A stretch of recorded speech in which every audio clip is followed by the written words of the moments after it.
नमस्कार। इस वीडियो में हम जानेंगे कि किस तरीके से जो कनेक्शंस होते हैं, इसके जो कनेक्शंस होते हैं, हालांकि अभी देखिए आप स्क्रीन पर आपको लेआउट डायग्राम तो दिख ही रहा है।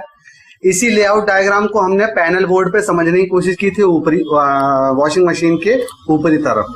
अभी वो ऊपर से जो वायर्स वगैरह जो आ रहे हैं, जैसा कि ये देखिए कुछ वायर्स वगैरह आपको दिखाई भी दे रहे होंगे, वो वायर किस तरीके से मोटर के साथ कनेक्ट होते हैं, इस वीडियो में हम उसके बारे में ही जानेंगे। तो आइए शुरुआत करते हैं। देखिए, अपन पहले भी लेआउट के बारे में बात कर चुके हैं और यहाँ पर अपन ये दिखाते हैं कि जो मेन लीड होती है और मोटरों से जो वायर आते हैं, कितने वायर मोटर से आते हैं, कौन कौन सी वायर कहाँ गई, तो मैं इसको वीडियो के तहत आपको दिखाना चाहता हूँ।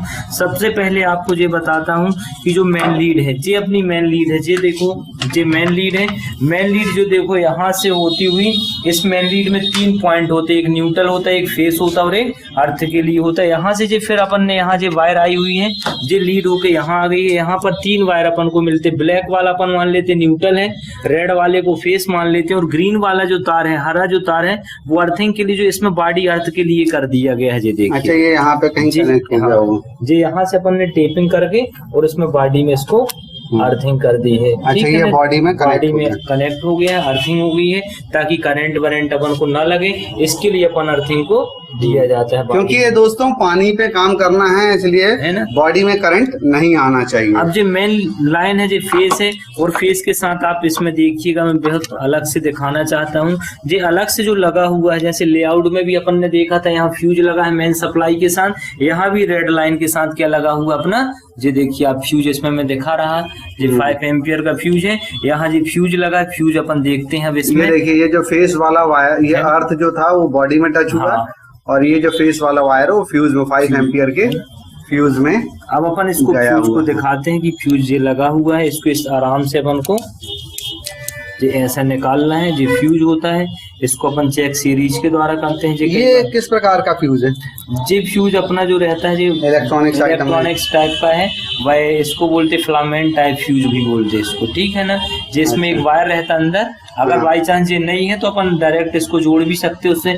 फ्यूज इसलिए लगा रहता है कि ओवरलोड लाइन होती है, जिसको सुरक्षा के लिए इसको लगाया जाता है फ्यूज को, है ना जी। अपन इसको दोबारा उसी जगह पर इस तरीके से लगा देंगे और लगाने के बाद इसको हल्का सा ऐसा पुश करना है और पुश करके इसको क्या कर देंगे, घुमा देंगे, तो ये हो जाएगा एकदम लॉक। ये इस तरीके से फ्यूज लगा रहता है एक। यहाँ से और यहाँ से फिर ये सप्लाई आ जाएगी, देखिए फ्यूज से होती हुई, और ये ग्रे कलर का जो तार जा रहा है, ये दोनों टाइमरों में अपना चला जाएगा। देखो, ये फ्यूज से होते हुए लेआउट में भी देखते चलिएगा आप, ये लेआउट से आया, जे फ्यूज जे यहाँ से सीधे अपना ऊपर चला जाएगा, तो एक स्पाइन टाइमर में भी चला जाएगा, और जे सप्लाई अपनी ग्रे वाली बस टाइमर पर चलेगा। हाँ, ये ऊपर तरफ चलेगा, यानी इसका मतलब कि वो जो ग्रे वाला वायर था, ये वाला ग्रे जी, है ना, दोनों में अपना चला जाएगा, ठीक है ना। इसके लिए अपन इसका यूज करते हैं, ठीक। और वहां से फिर जो है वो वापस वहां से आएगा, कौन सा वायर जो है, 2 आ रहे हैं, तो आपको मेन सप्लाई दिखाएगी। इसके बाद मैं आपको दूसरी चीज दिखा देता हूँ कि जो मोटर से तार निकले हुए हैं, ठीक है ना, मोटर से 3 तार निकले हुए, जो स्पाइन मोटर की अपन बात करेंगे। इसमें भी आप देखो, स्पाइन मोटर में एक जो व्हाइट कलर का तार है, ग्रीन कलर का तार है, एक ऑरेंज कलर का तार है। एक सेकंड, ये स्पाइन मोटर से 3 वायर है ना। एक जो व्हाइट कलर है जो कॉमन दर्शा रहा है, ग्रीन वाला जो स्टार्टिंग को दर्शा रहा है, और ऑरेंज कलर का तार है जो रनिंग को दर्शा रहा है। इसमें 5 mm स्पाइन मोटर से 3 वायर है ना। इस पर भी आप वीडियो को तहत देखिए, इसमें 3 तार निकले हुए, लेकिन उनका कलर कोड चेंज है। पिछले वीडियो में आपने देखा था, स्पाइन मोटर जो है ये ड्राई टब जो रहता है, या स्पाइन टब जिसको बोलते हैं, उसके ठीक नीचे लगी होती है। इसमें 3 वायर दिए हैं, व्हाइट वायर दिया है, ऑरेंज दिया है और ब्लू कलर का तार, है ना। जो इसमें देखिएगा अपन को, जो ऑरेंज वाला तार है, ये काय का वायर हो जाएगा अपना, ये सीधे ऑरेंज वाला वायर हो जाएगा रनिंग वाइंडिंग के लिए दिया हुआ है, ठीक है ना। ये अपना यहाँ कंडेंसर में, और कंडेंसर से उठ के जो रनिंग वाला वायर किस पर चला गया अपना, सीधे यहाँ टाइमर पर चला जाएगा। जी, हाथ पर रखा हुआ है, के अंदर टाइमर पर जोड़ा रहता है। जी देखो, इस पर ऑरेंज कलर का तार सीधे स्पाइन टाइमर में, जी लेआउट में भी दिखा रहा कि ऑरेंज वाला तार उस पर चला जाएगा अपना टाइमर, है ना।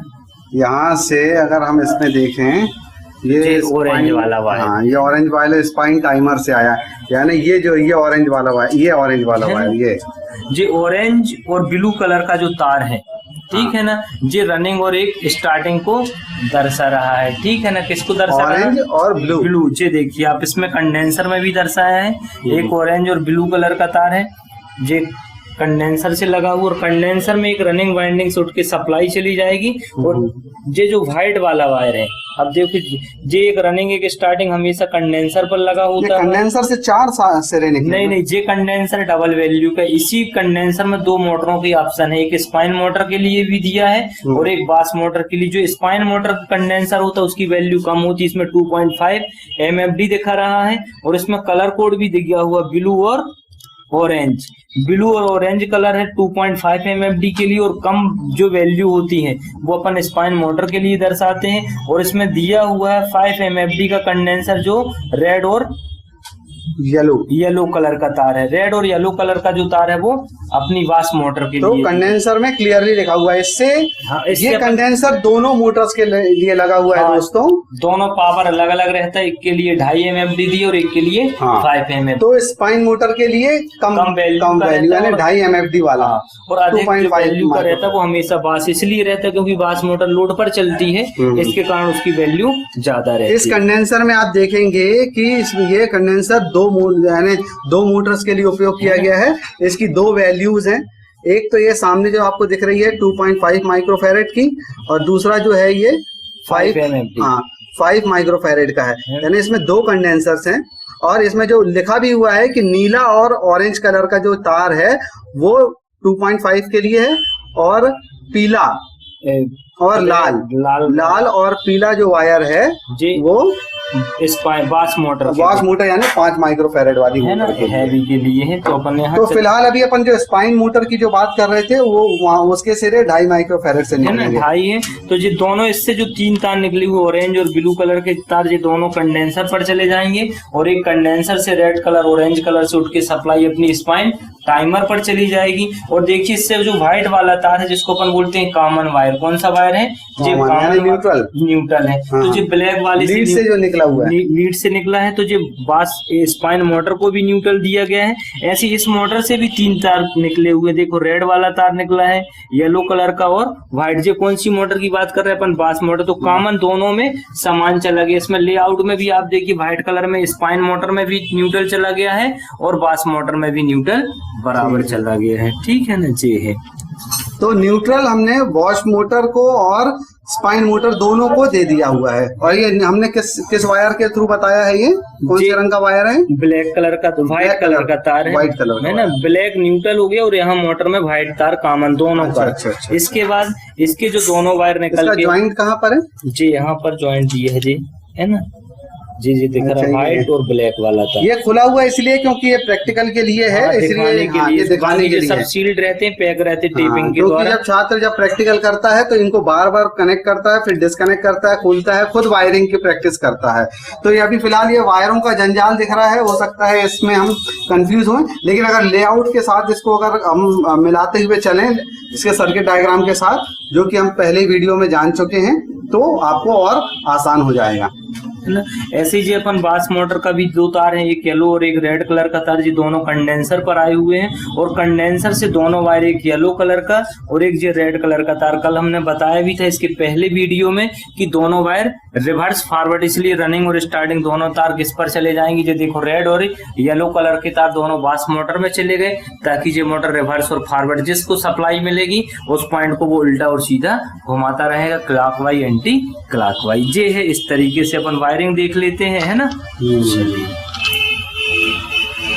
दोस्तों थोड़ा सा कंफ्यूजन होगा, बहुत सारे वायर्स का आपने जाल देखा, लेकिन अगर आप उसको थोड़ा सा समझने की कोशिश करें तो बहुत ही आसान है कि जो आपकी जो लीड है, लीड वाला जो वायर है, ये जो लीड जो दिख रही है आपको, ये बाहर से ये जो लीड दिख रही है सप्लाई वायर जो कि प्लग पॉइंट में जाता है, वो उससे 3 वायर निकले हुए हैं, फेस, न्यूट्रल और अर्थ।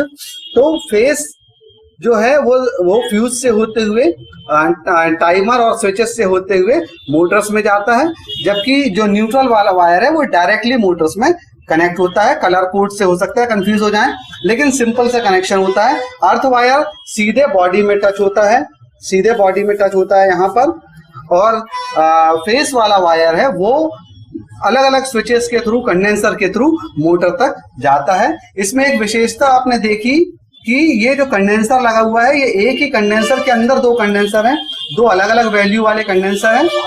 दो वायर, ये जो दो वायर जो दिख रहे हैं ये अलग मोटर के लिए, ये 2.5 के लिए हैं, और ये अलग जो दूसरे जो दो तार दिख रहे हैं ये वॉश मोटर के लिए, ये 5 माइक्रोफैरेड के लिए, क्योंकि दोनों मोटर्स की शक्तियां अलग अलग होती हैं, इसलिए उसके लिए कंडेंसर की ताकत भी अलग अलग बताई गई है।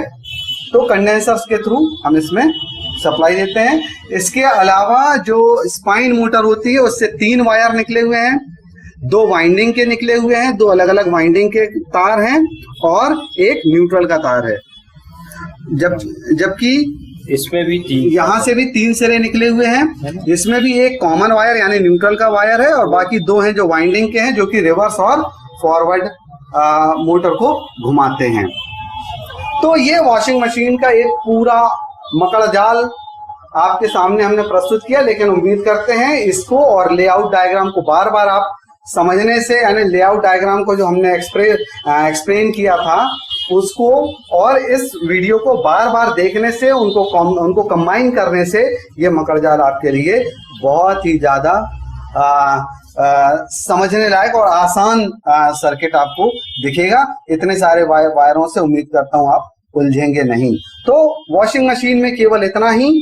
उम्मीद करते हैं कि हालांकि वॉशिंग मशीन अपने आप में एक बहुत बड़ा चैप्टर होता है, इतना आसान नहीं है, फिर भी लेकिन एक इंट्रोडक्शन के लिए और बेसिक इंफॉर्मेशन के लिए उम्मीद करते हैं वॉशिंग मशीन के वीडियो से आपको बहुत फायदा होगा। फिलहाल वॉशिंग मशीन में केवल इतना ही। धन्यवाद।